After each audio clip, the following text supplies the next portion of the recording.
ॐ यथाग्नेर्दाहिका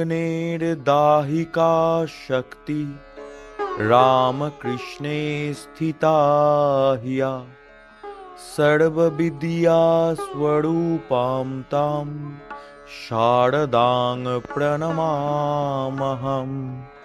শ্রী শ্রী মায়ের কথা, সরলাবালা দেবীর স্মৃতি কথা।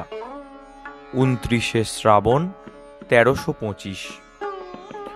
ডাক্তার দুর্গাপদবাবুর ভগিনীর বিদায় নেবার সঙ্গে সঙ্গে শ্রীযুক্ত শ্যামাদাস কবিরাজ গোলাপ মাকে দেখতে এলেন। তিনি যদি দেখা করতে আসেন ভেবে মা কিছুক্ষণ অপেক্ষা করলেন। পরে তিনি চলে গেছেন শুনে শয়ন করলেন এবং আমার দিকে চেয়ে বললেন, এইবার তোমার কাজটি করো। আমি তেল মালিশ করতে বসলুম। তেল মাখতে মাখতে মা বললেন, আহা, গিরিশ ঘোষের বোন আমাকে বড় ভালোবাসত। বাড়িতে যা রান্না বান্না করত আমার জন্য আগে রেখে নিয়ে আসতো। কত রকম রান্না করিয়ে ব্রাহ্মণ দিয়ে নিয়ে এসে বসে বসে আমাকে খাওয়াতো। একদিন বলে কি, মা, দুখানা ইলিশ মাছ ভাজা খাও না, তোমার আর দোষ কি? আমি বললুম, তা কি হয় মা? তার ভালোবাসা মুখ দেখানো ছিল না। বড় ঘরের বউ ছিল, টাকা পয়সা ছিল, সেসব 5 জনে নিয়ে নষ্ট করলে। অতুল 5,000 টাকা নিয়ে ব্যবসা খুলে বসলো। তাছাড়া 1 বৎসর স্বামীর চিকিৎসায় অনেক টাকা ব্যয় করেছিল। শেষে মরার সময় আমার জন্যে 100 টাকা লিখে দিয়ে গিয়েছিল। বেঁচে থাকতে হাতে করে দিতে লজ্জা বোধ করেছিল। কি বলে মাত্র 100টি টাকা দেয় এই ভেবে। দেহ রাখবার পরে তার ভাই এসে আমাকে টাকাটা দিয়ে যায়। আহা, বোধনের দিন দুপুরে আমার সঙ্গে শেষ দেখা করে গেল। যতক্ষণ ছিল সঙ্গে সঙ্গে ঘুরতে লাগলো।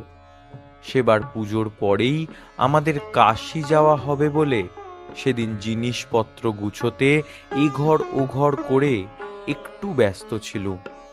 যাবার সময় বললে, তবে আসি মা? আমি অন্যমনস্ক হয়ে বললুম, হ্যাঁ যাও। বলতেই থপ থপ করে সিঁড়ি দিয়ে নেমে গেল। সে যেতেই মনে হলো, বললুম কি, যাও বললুম, এমন তো আমি কাউকে বলিনে।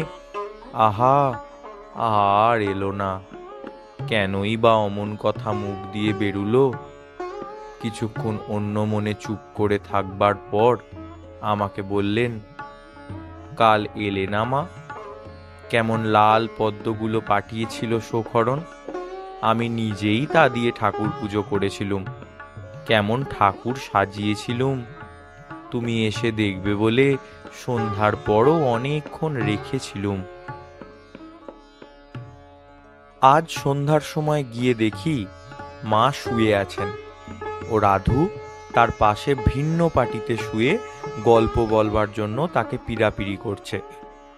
আমাকে দেখেই মা বললেন, একটি গল্প বলো তো মা। আমি মুশকিলে পড়ে গেলুম, মায়ের কাছে কি গল্প বলি। তারপর সেদিন মীরাবাই পড়ে গিয়েছিলুম, সেই গল্প বললুম। মীরার বিন প্রেম সে নাহি মিলে নন্দলালা, এই দোহাটি বলতেই মা বললেন, আহা আহা, তাই তো, প্রেম ভক্তি না হলে হয় না।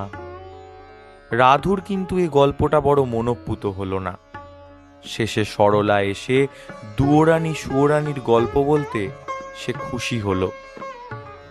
ওম শান্তি শান্তি শান্তি, হরি ওম তৎসৎ। শ্রীরামকৃষ্ণার্পণমস্তু।